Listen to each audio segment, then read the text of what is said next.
اب آپ یہ بتائیے کہ اسرائیل جو ہے وہ کس طریقے سے رکے گا؟ یعنی اس کو نکیل کس طریقے سے ڈالی جا سکتی ہے؟ کہ آپ سمجھتے ہیں کہ یہ جو ایک حالیہ ویو بھجوائی گئی اسرائیل کی جانب میزائلوں کی، اس کی وجہ سے اسرائیل رک جائے گا، اس کی وجہ سے لبنان پہ حملے نہیں کرے گا، یا امریکہ سے ایران کے مذاکرات ہو جائیں گے تو اسرائیل رک جائے گا، یا اور کوئی گارنٹر آ جائیں گے تو اسرائیل رک جائے گا؟ جب یہ معلوم ہے کہ گریٹر اسرائیل کا ایک پلان ہے، ایکسپینڈیشن انہوں نے کرنی ہے، اتنی دہائیوں سے انہوں نے اربوں ڈالر پھونک دیے ہیں، اور پھر اب وہ اس نہج تک پہنچ چکے ہیں کہ جہاں پہ ان کے پاس صرف جیت کا ایک کارڈ ہونا چاہیے، تو پھر اسرائیل کو روکنے کے حوالے سے آخری حل کیا ہے؟ دیکھیں، اسرائیل کو بالکل اب پتہ چل چکا ہے کہ میں اکیلا ایران کے ساتھ نہیں لڑ سکتا، ہوں نقصان پہنچا سکتا ہوں، ایران میں کوئی خاص ہدف میں حاصل نہیں کر سکتا۔ اس کے برعکس ایران کے جو میزائل میرے طرف آ رہے ہیں اور جس طرح یہ تباہی مچا رہے ہیں، یہ تو اسرائیل کو ایک پرماننٹ کولیپس کی طرف لے کے جا رہے ہیں، اس کے بالکل دھانے پہ کھڑا کیا ہوا۔ تو اس کا مین سپورٹر جو امریکہ ہے، اگر صرف امریکنز کے سپورٹ ایک لمحے کے لیے اسرائیل کے پیچھے سے ہٹ جائے تو اسرائیل کا میں کام ختم ہے۔ باقری صاحب کوئی اور سپورٹر باقری صاحب اسرائیل کو نہیں ملتا نہیں ہوگا نہیں، پورے آپ دنیا آپ میں۔ جیسے آپ جیسے پہلے کہہ رہے آپ تھے۔ مجھے نہیں ختم کرنے دیں، میں جی آپ کو بتاتا ہوں۔ جی تو پھر ابھی یہ حل اس کا اس طرح ہوگا جیسا آج بقائی صاحب نے اپنے پریس کانفرنس میں کہا کہ ہم اسرائیل کو نہیں دیکھ رہے ہیں، جو حالات ہو رہے ہیں یہ صرف اور صرف واشنگٹن کنٹرول کر سکتا ہے۔ ہوں اسرائیل کو کنٹرول کرنے کے لیے ٹرمپ کو چاہیے، اگر وہ کر سکتا ہے تو اس کو بتایا دیا جائے کہ اسرائیل کی سپورٹ اب اس مرحلے پہ امریکہ نہیں کرے گا، اور اگر ایران کے ساتھ لڑنا ہے تو تم اکیلے لڑو۔ جس دن یہ اناؤنسمنٹ اسرائیل کو ملے گی اس دن اسرائیل خاموش ہوگا، نہ وہ لبنان کے اوپر اٹیک کرے گا، نہ ایران کے اوپر وہ دیکھنے کی جرات کرے گی۔ مسئلہ یہ ہے کہ ٹرمپ ایڈمنسٹریشن کے سپورٹ کی وجہ سے اسرائیل یہ سارا کارروائی کر سکتا ہے۔ جس دن سپورٹ امریکہ کا ختم ہوگا، جو کہ مجھے لگتا ہے کہ ٹرمپ پاس مجبوریاں بہت زیادہ ہے، لیکن اس کے پاس ایک اور بڑی مجبوری ہے کہ اس کو چاہیے یہ مفاہمت، اس کو یہ ہوں سیز فائر ایگریمنٹ چاہیے۔ اس لیے جس دن ٹرمپ سپورٹ ہٹا دے گا اسرائیل کے پیچھے سے، تو مجھے لگتا ہے کہ اسرائیل خود بخود کنٹرول ہو جائے گا۔ اس کے بس کی بات نہیں کہ سپورٹ کے بغیر وہ لڑ سکے۔ اچھا اگر آپ جواب کے سوال کا جواب مل گیا۔ اچھا سر، آپ نے یہ کہا کہ اسرائیل رکنے والا نہیں ہے، یہ پہلے بات ہوئی۔ اب یا جی، تو یہ ہے کہ ایران یہ چاہتا ہے کہ ایران کو یہ معلوم ہے اور اسرائیل کو بھی معلوم ہے کہ اکیلے مقابلہ نہیں کر سکتا، یا تو ایران اپنے دشمنوں کی تعداد میں اضافہ کر رہا ہے، کیونکہ اسرائیل کہیں نہ کہیں پہ جا کے اپنے ساتھ کسی اور کو جوڑے گا تو وہ ایران کے ہی مخالف ہوں گے۔ دوسری بات یہ ہے کہ کتنی دیر تک قطع تعلقی کر سکتا ہے امریکہ اسرائیل سے؟ دو باتیں، ایک تو اسرائیل کو امریکہ کے علاوہ کوئی اور سپورٹر نہیں ملے گا، یہ تو کلیئر ہے۔ ٹھیک ہے۔ دنیا میں ایون ویسٹرن پاورز بھی اب اسرائیل کے ساتھ دینے کو تیار نہیں ہے، اور وہ ہم سب جانتے ہیں کہ امریکن مفادات اور اسرائیلی مفادات جڑے ہوئے ہیں۔ دوسری بات، یہ قطع تعلق کی بات نہیں ہے۔ فی الحال امریکہ یہ دیکھ رہا ہے کہ اس جنگ میں جو کامیابی حاصل کرنی تھی ایران سے، وہ کامیابی حاصل نہیں ہو رہی ہے، اور یہ جنگ گرمیوں کا مہینہ ہے۔ آج ہی یمن نے اناؤنس کیا ہے کہ ہم باب المندب اسرائیلی کشتیوں کے لیے روک رہے ہیں، اس کے بعد اگر یہ بڑھتی جاتی ہے تو پھر دوسروں کے لیے بھی روک دیں گے۔ یہ اتنا خطرناک کارڈ ہے، ٹرمپ بھی اس کو سمجھتا ہے۔ آج صبح اٹھتے ہوئے سب کو کہا کہ آپ اپنا سیز فائر کو جاری رکھیں، یہ سیز فائر کی وائلیشن نہیں ہے، ہم مفاہمت کی طرف بڑھ رہے ہیں۔ تو یہ اس وقت جب امریکہ کے مفادات اب اس خطے میں اسرائیل کے ساتھ دینا نہیں ہے، تب وہ اسرائیل کو روک دے گا اور اسرائیل سے تھوڑا فاصلہ رکھے گا۔ لیکن جس دن اسرائیل کو یوز کرنے میں امریکن کے دوبارہ مفادات ہوں گے، یا اسرائیل کو یوز کرتے ہوئے ان کو ایک بہت اچھی ون کارڈ ایران کی طرف سے ملے، وہ دوبارہ یوز کریں گے۔ تو یہ تو ایک پھر ریلیشن ایسا ہے۔ میرا سوال جی، باقری صاحب یہ ہے کہ ایران کا موقف اس جنگ کے شروع سے لے کے، یعنی مذاکرات کی جب سے باتیں ہوئیں تب سے لے کے اب تک یہ ہے کہ ہم کوئی وقتی طور پہ معاہدہ نہیں چاہتے، ہم دیر پا معاہدہ چاہتے ہیں کہ جس میں ایران کے اوپر بار بار حملے نہ ہوں، جس میں وقتی طور کے اوپر کوئی ریلیف دے کے پھر وقت نہ بائے کیا جائے اور اس میں تیاری نہ کی جائے، تو اسے وہ گارنٹی چاہیے۔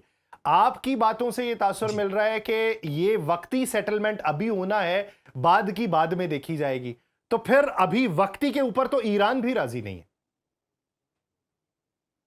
دیکھیں، وقتی طور پر ایران بھی راضی ہے، لیکن کس طرح راضی ہے؟ ہوں دونوں فریق جانتے ہیں امریکہ اور ایران کے درمیان جو جنگ ہے یہ دو ملکوں کی سیاسی، اقتصادی یا کوئی اور مت میں آپ دیکھیں یہ وہ جنگ ہے ہوں جو مذاکرات کی میز پر طے ہو سکتا ہے۔ ہوں اس لیے امریکہ کے ساتھ عارضی جنگ بندی پر بھی راضی ہے، لیکن اپنے ٹرمز اینڈ کنڈیشنز کے ساتھ۔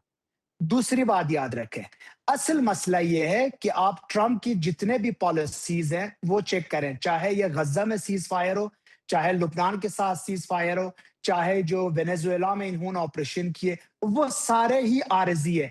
کوئی بھی ابھی تک ٹرمپ ایڈمنسٹریشن کے اندر مفاہمت کسی ٹیمپرری کے علاوہ پرماننٹ کے اوپر گیا ہی نہیں ہے۔ ایران یہ سمجھتا ہے کہ اگر ہم یہ عارضی جنگ بندی کے اوپر جو مفاہمت کی یادداشت ہے اس کو اپنے ٹرمز اینڈ کنڈیشنز پہ نہ کریں تو یہ آگے چینج نہیں ہو سکتا۔ پہلی بات یہ ہے کہ یہ عارضی کو ایران مانے گا لیکن اپنے ٹرمز اینڈ کنڈیشن کے ساتھ۔ دوسری بات، ایران اور اسرائیل کا جو جنگ ہے یہ نہ کوئی پولیٹیکل جنگ ہے، نہ کوئی اقتصادی ہے، نہ کوئی جغرافی ہے۔ یہ بیسیکلی یہ جو تصادم ہے یہ وجودی تصادم ہے۔ اس لیے میں کہتا ہوں کہ آپ کچھ 2 3 4 مہینے کے بعد دوبارہ ایران اور اسرائیل کی جنگ کو دیکھتے رہیں گے۔ یہ جنگ اس وقت تک جاری رہے گی جب ایک فریقین میں سے ایک فریق اتنا کمزور ہو جائے کہ وہ اسلحہ اٹھا ہی نہ سکے۔ تو اس لیے ایران اور امریکہ کی جنگ اور ایران اور اسرائیل کی جنگ کے دو مختلف روپس ہیں۔ اچھا پھر میرا ایک سوال یہ کہ یہ جب جنگ شروع ہوئی، آپ نے کہا کہ اس جنگ کے بعد حزب اللہ کو کسی نہ کسی حد تک کمزور ضرور کیا گیا لیکن ختم نہیں کیا جا سکتا۔ آج آپ نے حوالہ جی، دیا کہ انصار اللہ نے یہ کہا کہ باب المندب کو بند کر دیں گے، تو اتنے لمبے عرصے جی۔ میں انصار اللہ کو ایکٹیو نہ کرنا یا انصار اللہ کا ایکٹیو نہ ہونا، اس کے پیچھے کی وجہ کیا تھی؟ کہ کیا تمام کارڈ ایک وقت میں نہیں کھیلے جائیں گے، بتدریج استعمال کیے جائیں گے، یا پھر کوئی اور وجہ تھی؟ مین وجہ یہ ہے کہ ایران کو انصار اللہ تو بار بار کہہ رہا تھا ہمیں کھیلنے دیں۔ ہوں ایران یہ کہہ رہا تھا فی الحال اس سچویشن میں ہم خود اکیلے ہی اس سارے معاملات کو سالو کر سکتے ہیں، بھاری ہاتھ ہے ہماری، آپ کو انٹر ہونے کی ضرورت نہیں ہے۔ جب یہ حزب اللہ کے اوپر اس طرح کی جارحیت کی تو انہوں نے کہا کہ صرف اور صرف اپنے جو ون کارڈ ہے اس کا ایک حصہ کھیلو اور کہو باب المندب اسرائیلی کشیدگی کے لیے بند ہے۔ ہوں یہ بیسیکلی پریشر ڈالنا چاہ رہے ہیں ٹرمپ کے اوپر تاکہ وہ یاد رہے کہ ایران نے ابھی بھی اپنا جو مین کارڈ ہے اسٹریٹ آف ہرمز کے بعد جو باب المندب ہے اس کو صحیح طرح سے کھیلا بھی نہیں ہے۔ یہ صرف پریشرائز کرنے کے لیے استعمال کیا گیا ہے اور ابھی بھی ایران کو نہیں لگتا کہ اس کارڈ کو فلی کھیلنا چاہیے۔ یہ اس وقت کھیلیں گے جب مفاہمت کے سارے راستے بند ہو اور صرف تصادم کا راستہ ہی باقی رہے۔ اس لیے میں سمجھتا ہوں کہ ایران نے جان بوجھ کر انصار اللہ کو اور یمن گورنمنٹ کو بتا رہی ہے کہ آپ ذرا ٹھہر جائیں، جب ضرورت پڑے ہم آپ کو بلائیں گے۔ اچھا ایک چیز یہ بتائیے کہ آپ کیا سمجھتے ہیں کہ یہ جو رات میں میزائل حملے کیے گئے ہیں، اس کا جواب اسرائیل جو ہے صرف ڈونلڈ ٹرمپ کی اس سٹیٹمنٹ کو مد نظر رکھ کے نہیں دے گا کہ سیز فائر کی کوئی خلاف ورزی نہیں ہوئی، یا پھر آج رات کے اندر کوئی نہ کوئی خدشہ ضرور موجود ہے کہ اسرائیل جوابی حملے کر سکتا ہے؟ پہلی بات تو یہ اسرائیل نے جوابی حملے کر چکا ہے آلریڈی۔ اسرائیل نے 8 جگہوں پہ ایران کے اندر تہران، کرج، کرمانشاہ، خوزستان کے اندر ایک پیٹروکیمیکل کمپلیکس اور 4 5 ان کی جو دفاعی سسٹم ہے ان کے اوپر حملے کر چکا ہے آلریڈی اس حملے کی جوابی کارروائی میں۔ ہوں اس کے بعد ڈونلڈ ٹرمپ نے ان سے ریکویسٹ کی ہے کہ آپ اپنا فائر روک دیں، ایران سے بھی ریکویسٹ کی ہے۔ دیکھیں اگر اسرائیل آج رات یا کل یا کبھی بھی ایران کے اوپر دوبارہ اٹیک کرے گا تو اس کے اوپر تو میزائل داغے جائیں گے۔ اسرائیل کو صرف اور صرف ڈونلڈ ٹرمپ ہی اب روک سکتا ہے، یہ میں نے پہلے بھی عرض کر چکا ہوں آپ کے سامنے۔ اگر ڈونلڈ ٹرمپ ان کو نہیں روکتا تو ہم بالکل ایک فل فلیج وار کی طرف جائیں گے، میرا کیونکہ میرا ایران ہوں، اس کے اب صبر کا پیمانہ ختم ہو چکا ہے۔ اچھا، اس کے اوپر آج رات کو اگر اٹیک ہوں گے تو 1 گھنٹے کے اندر ایران ریٹیلیشن کرے گا۔ اب ایران کی کیپیسٹی یہ سیز فائر کے دوران یہ کس حد تک انہینس ہوئی ہے؟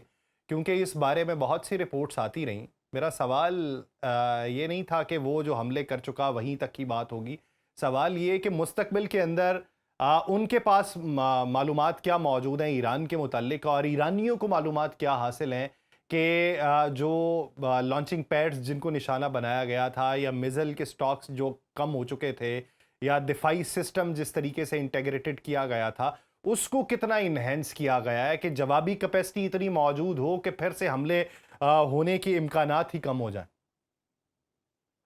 دیکھیں، ویسٹرن میڈیا کہہ رہی ہے ایران ہیز 75% ان کی جو ڈیفنس کیپیبلٹیز اور میزائل کے لانچرز ہیں وہ واپس اپنے جگہ پہ پہنچ گئے، اور ہم۔ بہت سارے زیر زمین شفٹ ہو چکے ہیں، جو کہ ان کو تقریباً ختم کرنا ناممکن ہو گیا ہے۔ ایرانی خود بتا رہے ہیں ہم 150% اور مور ریڈی دین دا 27 فیبرری، اس سے 150% مور ریڈی ہے ہم اسرائیل کے اوپر اور ان کے مفادات کے اوپر اٹیک کرنے کے لیے۔ اس لیے ایرانی سائڈ پہ آپ یہ دیکھیں کہ پچھلے 100 رات ہو گئے ہیں۔ آپ نے جو کل تصاویر دیکھی کہ لانچر سے میزائل داغے جا رہے ہیں اور لوگ اللہ اکبر کہہ رہے ہیں، یہ لوگوں کو پتہ چل کے باہر نہیں آئے تھے، یہ تو ہر رات باہر ہی ہوتے ہیں۔ رات کو 8 بجے 9 بجے سے 3 بجے صبح تک 100 رات ہو گئے ہیں، 3 مہینہ سے زیادہ لوگ سڑکوں پہ۔ ایران تو بالکل جنگ کے لیے ہی ریڈی ہے، اور ان کو لگتا ہے کہ یہ تصادم کے بغیر یہ جنگ ختم نہیں ہونے والا۔ تو ایرانی سائڈ سے میرا خیال ہے کہ فل فلیج وار کی طرف یہ ریڈی ہے، لیکن مجھے نہیں لگتا کہ ہم فل فلیج وار کی طرف جا رہے ہیں، کیونکہ ٹرمپ کسی نہ کسی طرح اس جنگ کو ختم کر کے یہاں سے باہر نکلنے کی کوشش کر رہا ہے۔ اچھا، باہر نکلنے کی کوشش کر رہا ہے تو ان کو ایک وکٹری کارڈ تو چاہیے، تو آپ کی نظر میں وہ وکٹری کارڈ ایران کیا فراہم کرے گا ڈونلڈ ٹرمپ کو؟ دیکھیں، ایران کی ایک مجبوری ہے، وہ ہے اس کی اقتصادی سچویشن۔ ہم۔ ٹرمپ کی مجبوری ہے انتخابات کے ساتھ ساتھ ایک ون کارڈ۔ ان کو ون کارڈ فی الحال نیوکلیئر ایشو کے اوپر بنی ہوئی ہے۔ وہ یہ چاہتے ہیں کہ ایران کے ساتھ ایک مفاہمت کر کے دنیا کو یہ بتا دیں کہ میرا مین مقصد یہ تھا کہ ایران نیوکلیئر بم نہ بنا سکیں، اس لیے یہ 400 کے جی ہم نے ایران سے باہر نکالی، یا ایران کے اندر انٹرنیشنل آرگنائزیشن کی مانیٹرنگ کے ساتھ ساتھ اس کو ہم نے ڈی گریڈ کر دیا، اور اب ایران اٹامک بم نہیں بنا سکتا۔ دس از دی اونلی ون کارڈ جو مل سکتا ہے ٹرمپ کو، اور اگر ٹرمپ ایران کی شرائط مانے تو ایران بھی یہ کارڈ اس کو دے سکتا ہے۔ لیکن مسئلہ یہ ہے کہ ایران کہہ رہا ہے کیونکہ تمہارے اوپر کوئی بھروسہ نہیں ہے، مفاہمت کرنے سے پہلے ہی ہمارے کنڈیشنز مانو، جس میں تقریباً $20 بلین ان کی جو منجمد اثاثے ہیں وہ ایران کو واپس ملے۔ تو ایران کی مجبوری ہے اقتصادی پابندیاں اور ان کے اوپر بڑھتی ہوئی اقتصادی دباؤ۔ امریکن مجبوری یہ ہے کہ ان کو صرف یہ ون کارڈ چاہیے کہ ایران اب نیوکلیئر بم نہیں بنا سکتا۔ These are the two things Iran and امریکہ اس کے اوپر فائٹ کر رہے ہیں۔ اچھا، آپ سمجھتے ہیں باقری صاحب کہ ایران اس ضمن کے اندر اپنا جو افزودہ یورینیم ہے وہ کسی تیسرے ملک میں منتقل نہیں کرے گا؟ اس کو ڈائلوٹ بھی اگر کرنا ہے تو وہ صرف ایران کے اندر ہی ہوگا، یا پھر کسی اور ملک کا آپشن جو ہے وہ موجود ہو سکتا ہے لیکن مختلف ٹرمز اینڈ کنڈیشنز میں؟ مجھے جو لگتا ہے ایران فی الحال اس کے اوپر بات کرنے کو راضی نہیں ہے۔ وجہ یہ ہے کہ ایران کہتا ہے اگر میں ابھی اس پہ بات کروں تو میرے دوسرے جو پری ٹینڈز ہیں وہ سارے ختم ہو جائیں گے۔ ایران کہتا ہے میں اس کے لیے 1 مہینہ 2 مہینہ 3 مہینہ کچھ بھی ٹینڈز ہو اس کے اوپر بیٹھ کے بات کرنے کو تیار ہوں، چاہے یہ ثالث ملک میں بھیجے، ملک کے اندر ہی اس کو ڈی گریڈ کیا جائے یا امریکنز کے ہاتھوں دیا جائے۔ مسئلہ یہ ہے ایران کہتا ہے پہلے جو میرے ٹرمز اینڈ کنڈیشنز ہیں، جس میں ہرجانہ دینا ہے، جس میں منجمد اثاثے آزاد کرنے، وہ کر لو، اس کے بعد ہم بیٹھ کے اس کے اوپر بات۔ مجھے لگتا ہے کہ اگر ٹرمپ ایران کو منجمد اثاثے آزاد کر کے ان کے حوالے کرے تو ایران ایون ثالثی کی بات بھی کر سکتا ہے اور مان بھی سکتا ہے۔ اچھا، ایک چیز اور بتائیے، جب لبنان کو اس کے اندر شامل کیا گیا تو کیا یہ ممکنات میں سے ہے کہ اگلے جو مذاکرات کے دن ہوں گے ان دنوں کے اندر لبنان کی نمائندگی اس مذاکرات کے اندر موجود ہو سکتی ہے، یا پھر صرف اور صرف ایران کے ساتھ ہی بات چیت ہوگی اور ایران ہی پورے منظرنامے میں امپلیمنٹ کروائے گا؟